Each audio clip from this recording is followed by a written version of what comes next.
the number of electron transferred between 2 points kept at a potential difference of 20 volt if 40 joule of work is done.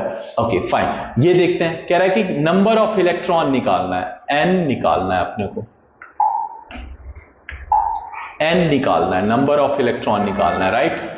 और कह रहा है कि potential difference V कितना है 20 volt और वर्क डन कितना है 40 joule.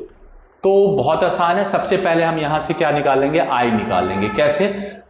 W is equal to V Q होता है ना, Q निकाल लेते हैं। तो Q पहले निकाल लेते हैं, Q क्या होता है W बाई V हो जाएगा। W कितना है 40 जूल है और V क्या है 20 वोल्ट। सब कुछ SI में है तो ये 2 से कैंसिल हो जाएगा, तो 2 कूलम्ब हो जाएगा, राइट। चार्ज की SI यूनिट 2 कूलम्ब। अब चार्ज का फॉर्मूला हमें पता है, Q इज इक्वल टू क्या होता है NE।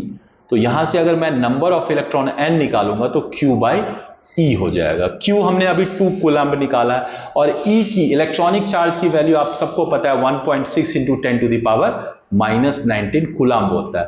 तो अगर हम इसको सॉल्व करेंगे तो 1.6 की वजह से पॉइंट हटके ये 2 के ऊपर 0 आ जाएगा, तो इट विल बिकम 20/16 और 10 टू द पावर -19 ऊपर जाके 10 टू द पावर +19 हो जाएगा।